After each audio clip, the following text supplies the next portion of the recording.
campus. If you go across from Cafe Strata and you, instead of kind of taking the main road back towards the music building, you stick to the right past the fountain. There's a big red brick building in there. It's an old frat house. And that's the Archaeological Research Facility. And there's a lecture today which is called The Potential of Mud Brick Study for Understanding Social Complexity. That's from 12 to 1. And as we mentioned last time, those of you guys who are interested in going to some of these lectures, writing perhaps a one-page synopsis of what the lecture is about, we're going to actually be offering that as an extra credit assignment. Those will be tacked on to your regular assignments, so just something to keep in mind if you want to bring up your scores on some of these projects. And we'll be offering more of those as new events come up and new lectures are made available too. Great. Okay, so let's jump right back into things. Sorry, we're a little bit late today, and I wanted to make sure we cover everything we need to. Whoops. Where'd my lamp go?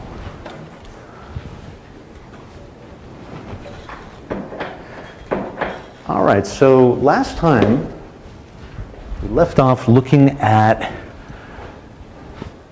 the third dynasty of Ur, and we talked about the expansion of the Ur III state in the east. We saw how these new facets of the Ur III empire, taxation, the focus on a centralized king, but a king who's a builder and a lawgiver instead of a warrior, as we saw in the stele of Ur-Nammu. And also in these massive building projects. We looked at this last time, the ziggurat of Ur-Nammu at Ur. And really this is a fantastic structure, again, just massive, 190 feet by 130 feet, with 2 surviving levels, probably 3 in total. And we looked at these a little bit last time. The reconstruction here, I wanted to just draw your attention to. This is the reconstruction that Woolley put together. And while it's great to have these reconstructions, again, we talked earlier in the semester about how they can sometimes be problematic. For example, Woolley reconstructed this domed portico where the three staircases meet. And while, yeah, we do have these 3 staircases, there's no evidence of this domed structure whatsoever. Woolley had some very interesting ideas about this structure. You'll notice the outside of it is completely pockmarked. You can see it here in this photograph with these small holes. And Woolley interpreted these as drainage channels.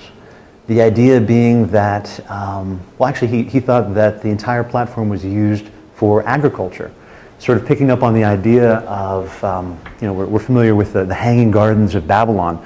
In this case, Woolley thought that the ziggurat at Ur would have had vegetation, trees, and all sorts of greenery on the levels around it, perhaps linking it to fertility, linking it to growth and nature. Again, we don't have any evidence of this actually being the case, and in truth, these holes, which he called weeper holes, probably were for drainage, but more for the moisture that would build up inside this mud brick structure. Again, remember, it's a mud brick structure with reed matting inside it, and then surrounded almost like a chocolate ice cream with a core or a crust around the outside of baked brick, a thick baked brick crust, keeping everything together. And Ur-Nammu actually erected a number of ziggurats, not just at Ur, but also at Eridu, at Uruk, and Nippur. And each one was in a lot of ways an experiment in this new grand form of architecture. And not just the organization that it takes to build something like this, but just the physics alone are pretty baffling. At Uruk, for example, we have evidence that in addition to that reed matting that would provide a lot of stability in the structure, there were actually ropes that would run from one end of the ziggurat to the other through its core, a series of ropes probably meant to hold these the outer casing of the ziggurat together, that baked brick outside, which again would have had the stamps of Ur-Nammu on them, clearly identifying who built the structure. Woolley also thought that the angles that you can see here, this is clearly not a vertical structure. There are these angles that are about 10 to 15 degrees slanting upward. It's a slant that you see in a lot of ancient architecture. If you go to the Parthenon, for example, you'll notice while you think you're looking at a rectangular structure, you're really looking at a whole bunch of columns that are pointed inwards. And that was done intentionally because what the architects found at the Parthenon was that if you have these vertical structures, anybody who's been next to a massive monument, when you get up close, you feel it feels inverted somehow. So the Parthenon was built with columns pointing inwards to give a better sense to people who would be using it nearby. It's a perspective issue, an aesthetic issue. Woolley thought the same thing was going on here. Woolley thought that this angular kind of version that you can see here and here was for perspective. And that might have been the case. However, this probably also helped distribute the weight, because again, we're looking at a very heavy and somewhat unstable structure in the sense that it's made out of individual bricks. So again, a really interesting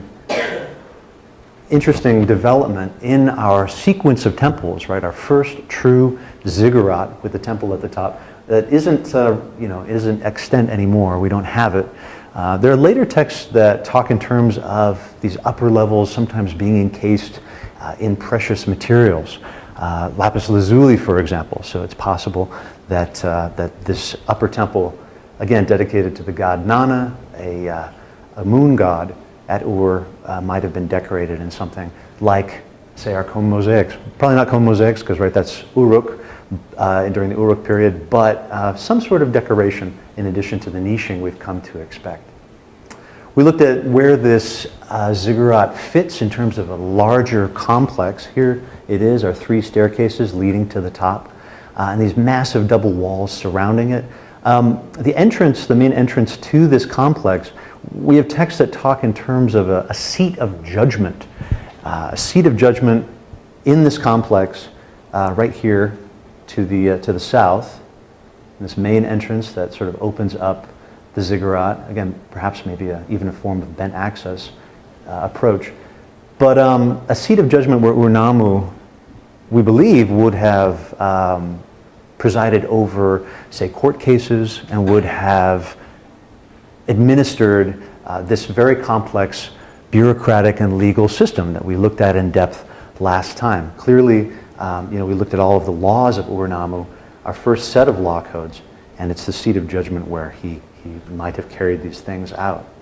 And again, we looked at some of these other structures last time, the Enuma, a possible treasury, the Giparu Naram-Sin, where the priestesses of Nana would live, a palace, right, for Shulgi and Ur-Nammu, and also the tombs of Shulgi and Amar-Sin. And note their proximity again to the royal tombs at Ur, which we looked at several weeks ago now. Again, the idea that even in death, right, your proximity to that which came before you is quite important. We can see too, these tombs are actually much more elaborate. Unfortunately, they were robbed in antiquity, so we don't have any of the items that went with them. But you can see, there's a small central courtyard, in effect, a very small palace that the kings would have enjoyed in death. Kings who, right by the time of Amar-Sin, were being deified again. Actually, even earlier than that. Right, we saw that with Shulgi. Actually, Shulgi is deified during his lifetime. So again, these small houses, or these small sort of death palaces, these are interesting for a number of reasons too. There are channels that run over the surface and into lower chambers.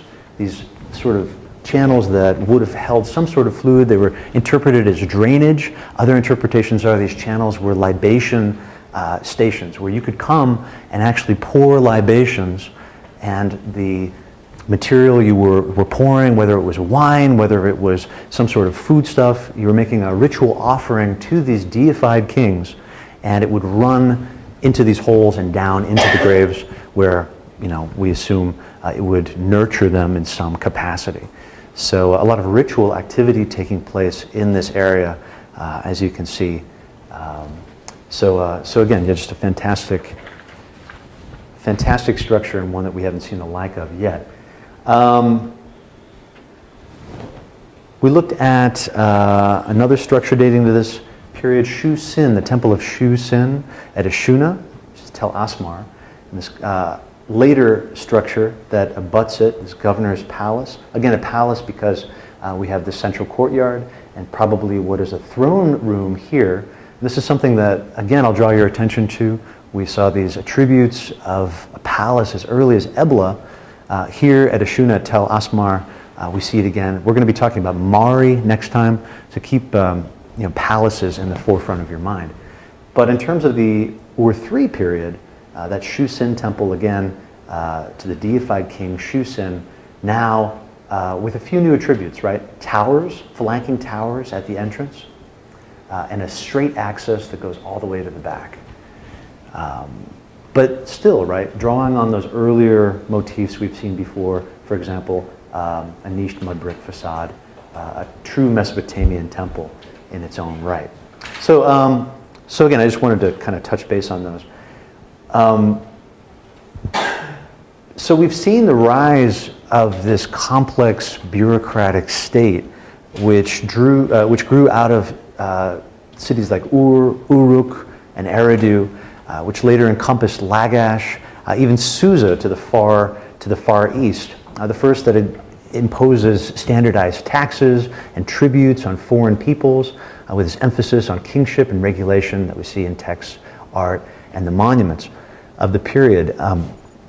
By the reign of Ibbi-Sin, the last king of the Ur-3 period, again, this 100-year period, Ibbi-Sin is, of course, the grandson of Ur-Nammu. We saw that genealogy last time.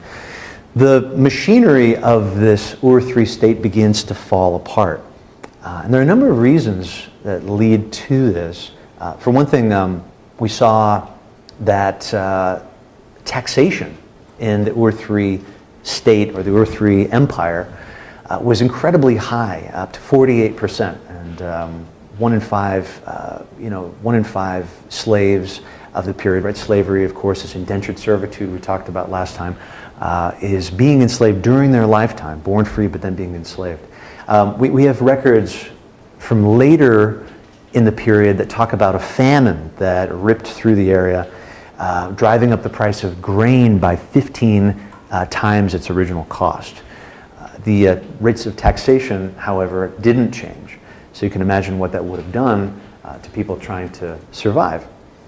And this is perhaps part of the reason that city-states start to break away. Nippur, for example, breaks away, and we see a process of fragmentation beginning again, just like we did at the end of the Akkadian period. We also know that during the reign of Shu Sin, communication and supply routes, right? Again, there's the system of taxation that Shulgi put in place, that Balas tax, with all of these regional distribution centers bringing everything back into the core. Everything's coming back into Sumer and coming to places like Uruk. Those supply routes and routes of communication, really the lifeblood of the Ur-3 Empire, start to break down as early as the reign of Shu Sin. And they're disrupted by groups of nomadic pastoralists, people who are really relying not on agriculture, but on herding and moving seasonally from place to place.